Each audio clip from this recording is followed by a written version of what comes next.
Welcome to the channel. So आज हम एक बुक का रिव्यू करेंगे जिसका नाम है फूल्ड बाय रैंडमनेस। ओके, ये बुक है बाय नसीम निकोलस तालिब। इन्होंने जो है और भी कई सारी बुक्स लिखी हैं, जैसे द ब्लैक स्वान, एक है द एंटी फ्रिजिलिटी और स्किन इन द गेम। ये कुछ ऐसी बुक्स हैं जो इन्होंने लिखी हैं। अब इनके बारे में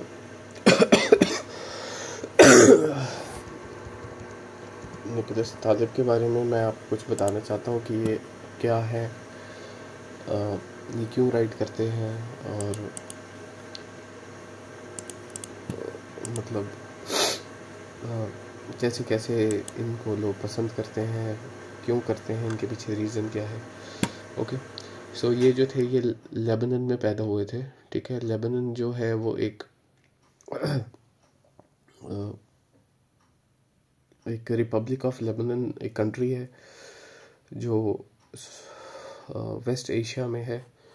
ओके, और इनको वैसे जो हम लेबल कर सकते हैं एज अ एसे राइटर। ठीक है, इन्होंने मैथमेटिक्स में स्टैटिस्टिक्स पढ़ी हुई है, रिस्क एनालिसिस। ठीक है, और इन फाइनेंस में मतलब जो ये काम करते हैं वो है ऑप्शन ट्रेडर। ठीक है, और इनका जो मेन जो है वो pattern detection, probability, complexity, uncertainty, randomness जैसी चीज़ों को स्टडी करते हैं। जैसे आपने सुना होगा बटरफ्लाई इफ़ेक्ट, chaos थ्योरी। ठीक है, तो इन्होंने 5 वॉल्यूम्स लिखी हैं अभी तक। ठीक है, 2008 में एक इनकी नॉवल आई थी जिसका नाम था the Black swan. Black swan के बारे में आपको बता देता हूँ। एक ऐसी बुक थी कि जो बताती थी कि कैसे एक छोटा सा आपकी लाइफ में इवेंट होता है और वो आपको कम्प्लीटली चेंज कर देता है। वो हज़ार खुशियों में जब आप के साथ एक ब्लैक स्वान, एक ऐसा काला इंसिडेंट होता है कि आपके दुनिया देखने का नज़रिया ही बदल जाता है, वैसे ही वो उन कंसेप्ट के बारे में बात करते हैं कि कैसे एक छोटे से इवेंट की वजह से एक बंदे के अंदर हायर लेवल की साइकोलॉजिकल डेवलपमेंट होती है। ठीक है, उन्होंने काफ़ी यूनिवर्सिटीज़ में पढ़ाया हुआ है, रिस्क इंजीनियरिंग के ऊपर काम किया है। न्यूयॉर्क यूनिवर्सिटी में वो प्रोफेसर रह चुके हैं। और इनकी जो ये बुक है the Black Swan is one of the 12 influential books since World War 2। World War के बाद की जो सबसे ज़्यादा इन्फ्लुएंशियल बुक्स हैं उनमें से एक इनकी बुक है जिसका नाम है द ब्लैक स्वान। इन्होंने स्टडी किया था काफ़ी ज़्यादा इवेंट्स को और बताया कि कहीं ना कुछ रीज़न होता ही है, ऐसे नहीं वो होते। और आप देख सकते हो कि मैंने बुक जो है 2 बार पढ़ चुका हूँ अभी, और मेरे को भी लगता है कि अभी भी इसमें से काफ़ी कुछ मेरे को पढ़ने को है, क्योंकि काफ़ी ज़्यादा इसमें एग्जांपल दिए हैं टोटल इस बुक के। द फूल्ड बाय रैंडमनेस इन्होंने अपनी मदर को डेडिकेट की है ये वाली बुक।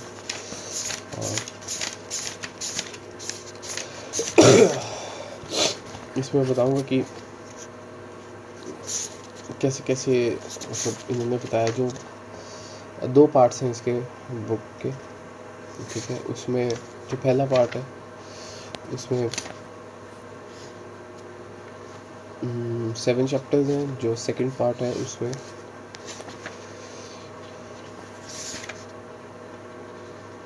7 चैप्टर इसमें है। और लास्ट में जो है इन्होंने रिसर्चेस वगैरह लिखी है, कोटेशन लिखी है, कहाँ से इन्होंने क्या क्या चीज़ें उठाई हैं।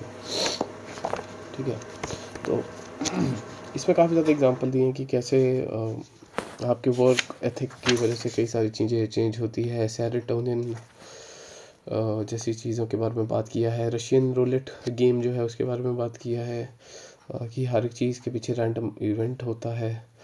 tools, Monte Carlo mathematics, SSA topics, the stove is hot.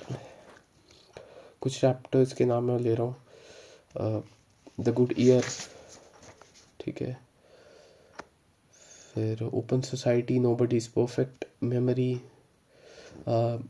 Pascal's wager नाम की चीज़ आपने पढ़ी होगी, तो ये उसके ऊपर भी है, ठीक है। इसमें बर्थडे पैराडॉक्स के बारे में बताया कि कैसे अगर आप एक कमरे में अगर मान लो कोई 23 लोग हैं, तो उन 23 लोगों में से ऐसा 50% चांसेस है कि 2 लोगों की बर्थडे डेट जो है वो सेम होगी, ठीक है।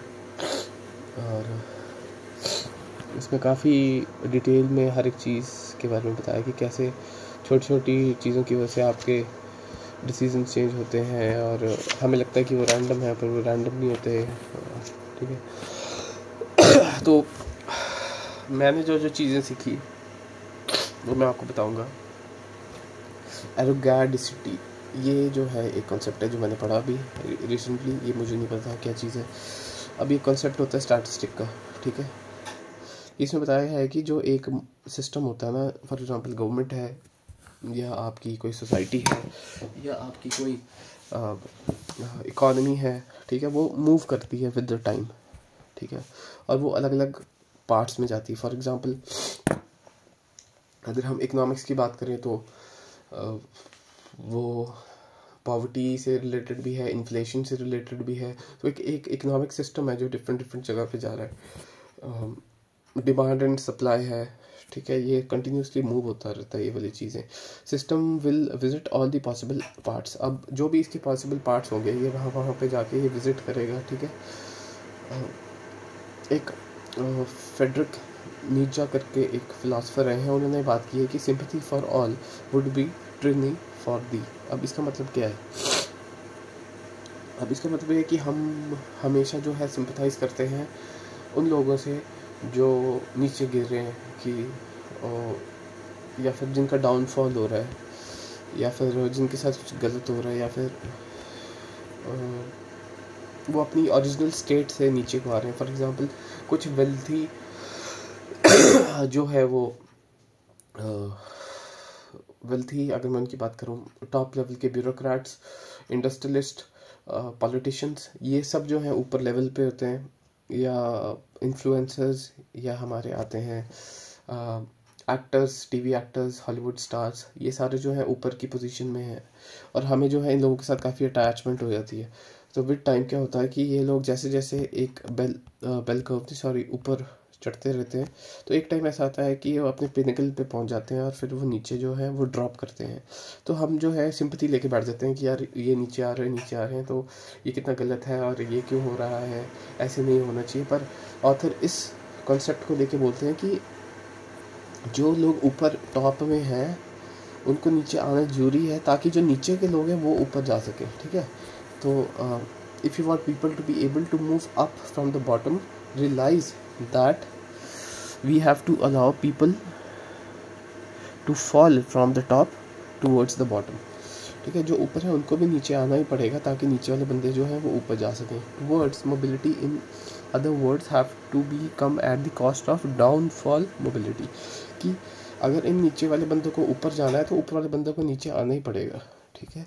Upward mobility and downward mobility are the parts of something side of same coin, मतलब अगर ऊपर जाना है तो ऊपर से नीचे भी आना ही पड़ेगा जो टॉप के बंदे हैं, तभी जो है वो एक फ्लक्चुएशन जैसी होगी, ठीक है। जैसे रैंडम इवेंट्स में होता है कि कोई वाइब्रेशंस होती हैं, ठीक है।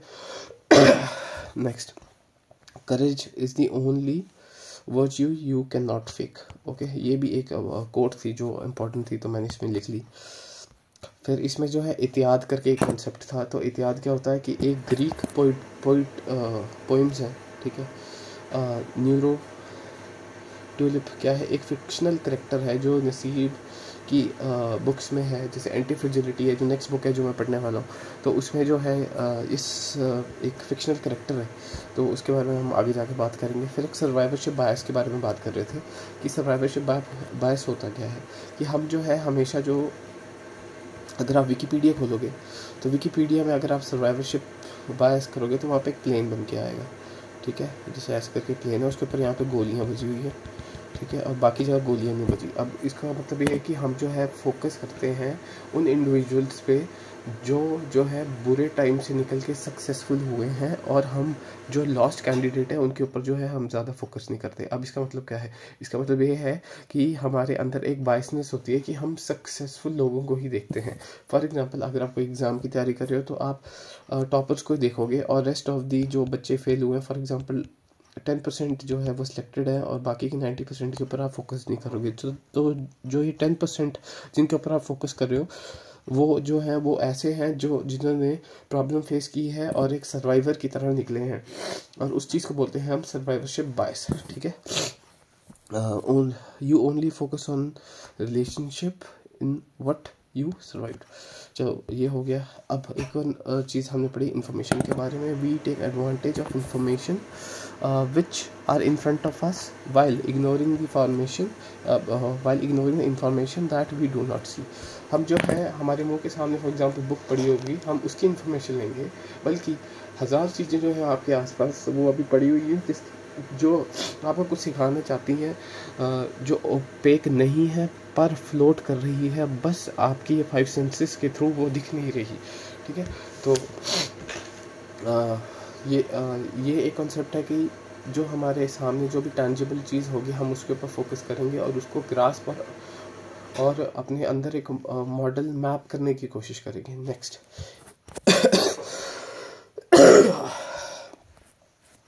एविड मेटेरियम सुपरैबेटस ओपस, ये एक कॉन्सेप्ट है, ठीक है। इसका मतलब ये है कि वर्कशिप surpasses the material। अब इसका मतलब क्या है? we don't control the material we are given with। अब इसका मतलब ये है कि हमारे पास जो भी आपके पास रिसोर्सेज हैं अभी इस टाइम के लिए, ठीक है, आपको वो बस मिल गए हैं। इसके ऊपर कई सारे रैंडम इवेंट्स का जो है वो हाथ है, पर वो हाथ जो है वो हो भी नहीं सकता था अगर आप किसी और रैंडम चांस की जगह आप एक्सेप्ट करते हो वो चीज़, ठीक है। फॉर एग्जांपल, आपके हाथ में नहीं था कि आप अंबानी जैसी फैमिली में पैदा हो जाओ, सो रोने का कोई मतलब नहीं। तो जो है उसी से ही काम करना पड़ेगा, उसी चीज़ को हम सरपास करना पड़ेगा अपने वर्क से, through worship. Okay, so I hope ये वाला कॉन्सेप्ट जो है वो आपको हेल्प करेगा। और भी कई सारी इसमें चीज़ें हैं जो मैं धीरे धीरे करके पोस्ट करूँगा कि मेरे को क्या इस बुक में अच्छा लगा। तो कुछ मैं चैनल्स के बारे में बताऊंगा जो ये बात करते हैं इन टॉपिक से रिलेटेड। आप चाहो तो वीडियो में के फॉर्म में देख सकते हो, पर मैं सजेस्ट करूंगा कि आप ज़्यादा वीडियोस मत देखो, क्योंकि ये काफ़ी ज़्यादा डिफ्यूज़ मोड जो है एक्टिवेट करता है आपके दिमाग का, और ये इससे आप एक पैसिव रीडर की तरह, वॉचर की तरह काम करोगे, एज इफ़ जो वो बोल रहा है उसमें आप बिलीव कर लोगे। तो सबसे पहले जिस बंदे का नाम मैं नाम लूँगा उसका नाम है डेनियल बोनीवैक, ठीक है। दूसरा विमो, VIMOH। इसके 2 चैनल्स हैं, एक विमो है और एक है विमो लाइव, ठीक है। दूसरा एसोटेरिक टावर्स, ओके।